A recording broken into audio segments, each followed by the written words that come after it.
আসসালামু আলাইকুম, আমি শাহিদুল ইসলাম, রাইটার অফ ক্যাম্প ফায়ার বুক। আজকে যে পোস্টটা নিয়ে আলোচনা করব সেটা হচ্ছে বিএসটিআই এর 2012 সার্কুলারের 12 নম্বর যে পোস্ট আছে সেই 12 নম্বর পোস্টটা নিয়ে। 12 নম্বর পোস্টের নাম হচ্ছে পরীক্ষক রসায়ন। এই পোস্টের মধ্যে 6টা পদসংখ্যা, মানে 6 জন নিবে এবং 32 বছর পর্যন্ত অ্যাপ্লাই করতে পারবে। মেট্রোলজি উইংস এবং পদটি হচ্ছে নবম গ্রেডের জন্য। এখন এই গ্রেডের প্রশ্ন পদ্ধতি, বিগত বছরের প্রশ্ন কেমন ছিল, এটা নিয়ে আমরা একটু আলোচনা করব। এটাতে কারা কারা অ্যাপ্লাই করতে পারে? এটাতে অ্যাপ্লাই করতে পারে রসায়ন, প্রাণ রসায়ন, ফলিত রসায়ন, মাইক্রোবায়োলজি, ফার্মেসি, এগ্রিকেমিস্ট্রি এবং কেমিক্যাল ইঞ্জিনিয়ারিং এ 4 বছর। ও হ্যাঁ, এখানে একটা জিনিস খুবই মনোযোগ দিয়ে মনে রাখতে হবে।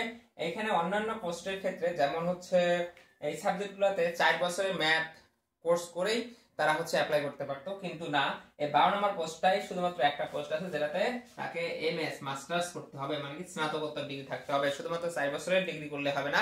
4 বছরের ডিগ্রি যারা করছে, 4 বছরের ডিগ্রির পরেও অবশ্যই তাদেরকে মাস্টার্স থাকতে হবে এবং কেমিক্যাল ইঞ্জিনিয়ারিং এ 4 বছর থাকলেই হবে, সমস্যা নেই। এই টোটাল 7টা সাবজেক্ট থেকে অ্যাপ্লাই করতে পারবে পরীক্ষক রসায়ন মেট্রোলজি উইংসে। এখন এটার পরীক্ষা পদ্ধতি কেমন হয় সেটা নিয়ে আমরা একটু আলোচনা করি।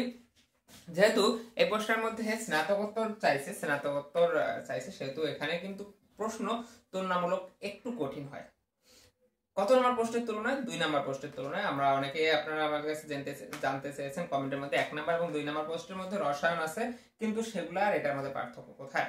ওই যে 1 নম্বর 2 নম্বর যে রসায়ন আছে সেই রসায়ন আর এই যে 12 নম্বর পোস্টে যে রসায়ন আছে এটার মধ্যে পার্থক্য হচ্ছে এটার পোস্টিং বেশিরভাগ সময় ঢাকা হয় এবং ঢাকার আশেপাশে যে জায়গাগুলো আছে সেগুলোতে হয় এবং মেট্রোলজি ল্যাবে হয়।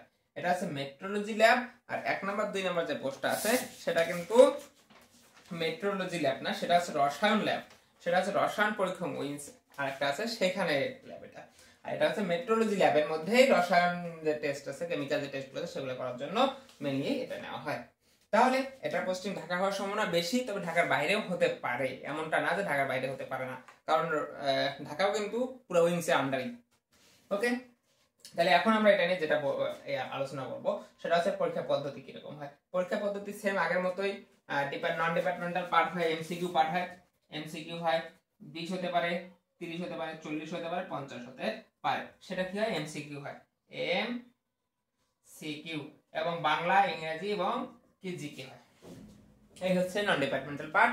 ডিপার্টমেন্টাল পার্ট কি হয়? ডিপার্টমেন্টাল পার্ট আপনারা দেখবেন এটা হয় পুরোটাই কেমিস্ট্রি রিটেন হয় এবং কি হয়, রসায়ন থেকে হয় 30 মার্ক এবং অ্যাপ্লাইড কেমিস্ট্রি থেকে হয় 20 মার্ক। আসলে আমি কেন এটাকে অ্যাপ্লাইড কেমিস্ট্রি বলতেছি বা রসায়ন বলতেছি, কারণ আছে।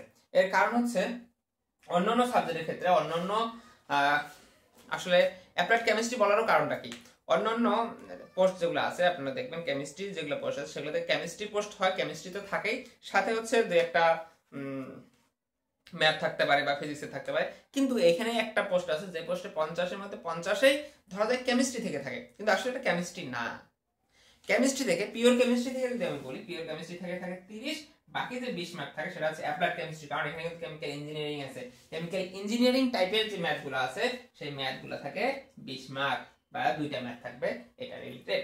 এজন্য আপনাদের খুবই মনোযোগের সাথে এটা মনে রাখতে হবে যে 2 নাম্বার পোস্টের চাকরির প্রশ্ন প্যাটার্ন অনেকটা সেম হলেও কিন্তু 2 নাম্বার আর 13 নাম্বার অনেকটা এক না। তাহলে 13 নম্বরের ক্ষেত্রে 2 নাম্বার এবং 12 নম্বরের ক্ষেত্রে আমি আপনাদেরকে বলবো এই একটা প্রশ্নের ক্ষেত্রে কেমফায়ার বইটা খুবই গুরুত্বপূর্ণ, কারণ এই প্রশ্নের প্রিভিয়াস যে কোশ্চেনগুলো আছে সেগুলো কেমফায়ার বইয়ের মধ্যে দেওয়া আছে। এই কেমফায়ার বইয়ের মধ্যে অবশ্যই কেমিস্ট্রিতে 30 মার্ক আছে সেটা আপনি অবশ্যই এখান থেকে পেয়ে যাবেন এটা, এবং বাকি যে 20 মার্ক আছে 20 মার্কের প্রিভিয়াস কোশ্চেনটা অবশ্যই আমার কেমফায়ার বইয়ে দেওয়া আছে, আপনারা অবশ্যই সেটা পড়বেন। এবং ম্যাথমেটিক্যাল টার্ম এটার মধ্যে কিন্তু সবসময়ের জন্য আপনারা একটা জিনিস মাথায় রাখবেন, ম্যাথমেটিক্যাল যে টার্মগুলো আছে সেই ম্যাথমেটিক্যাল টার্মগুলো পরীক্ষায় আসে। আমি একটা কোশ্চেন আপনাদের দেখাই, যারা ক্যাম্পফায়ার বুক নিয়েছেন তারা হয়তো এটা দেখতে পারেন। ক্যাম্পফায়ার বুকে 82 নম্বর পেজটার মধ্যে আপনারা দেখতে পারেন একটা কোশ্চেন দেওয়া আছে যে in a reaction the rate constant is dependent on the initial concentration of the reaction, calculate the time required to consume half reactant। মানে কি কে এর মান দেওয়া ছিল, মানে কি হাফ অর্ধেক পরিমাণ এ হওয়ার জন্য কতটুকু হতে পারে সেটা নিয়ে তার হাফ লাইফ বের করতে বলছে। বুঝতে পারছেন? হাফ লাইফ বের করতে বলছে কনসেন্ট্রেশন অর্ধেক হওয়ার জন্য। এটা এই কোশ্চেনটা ছিল। এটা হচ্ছে আমার ক্যাম্প ফায়ার বইয়ের 82 নাম্বার পৃষ্ঠার মধ্যে দেওয়া আছে। এটা 2023 এর কোশ্চেনে ছিল। 23 এর বিএসটিআই যে পদ ছিল, এই পদের মধ্যে ছিল। আরো আমি ক্যাম্প ফায়ার বইয়ের মধ্যে কয়েকটা জায়গায় আছে, আমি এখন আসলে প্রতিটা পেজ তো মনে নেই, আর প্রতিটা পেজ তো দেখা সম্ভব না। আপনারা আগে বইটা নিলে আপনারা দেখতে পারবেন, এবং প্রিভিয়াস কোশ্চেন থেকে আপনাদের এখানে কয়েকটা কোশ্চেন দেওয়া আছে গত 23 সালের কোশ্চেন। এগুলো কিন্তু এখানে যেগুলো দেওয়া আছে সেগুলো হচ্ছে রিসেন্ট 23 সালের কোশ্চেন, এবং 24 তো নতুন সার্কুলারে হলো 23 সালে যে পরীক্ষাটা ছিল সেটার কোশ্চেন দেওয়া আছে।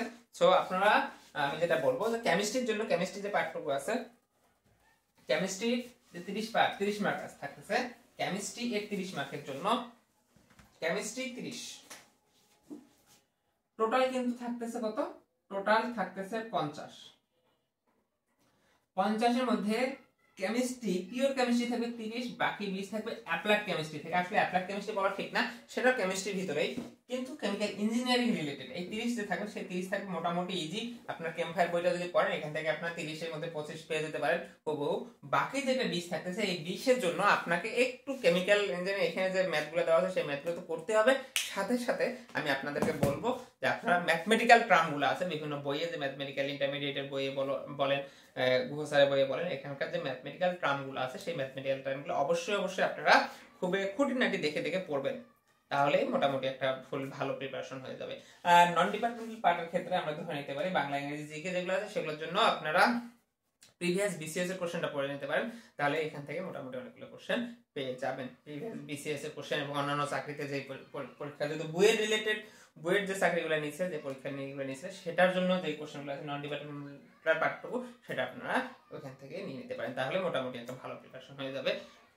এটার জন্য আমরা দেখি, আমি হয়তো একটা বইয়ের যেগুলো, যে পরীক্ষাগুলো নিয়েছিল, সেটা এমসিকিউর জন্য একটা প্রশ্ন ব্যাংক তৈরি করার কথা আছে, কাজ চলতেছে। তো হয়তো যদি তার আগেই এটা বাজারে পাবলিশ করতে পারি তাহলে তো ভালো। এজন্য ধন্যবাদ আপনাদেরকে। আসসালামু আলাইকুম।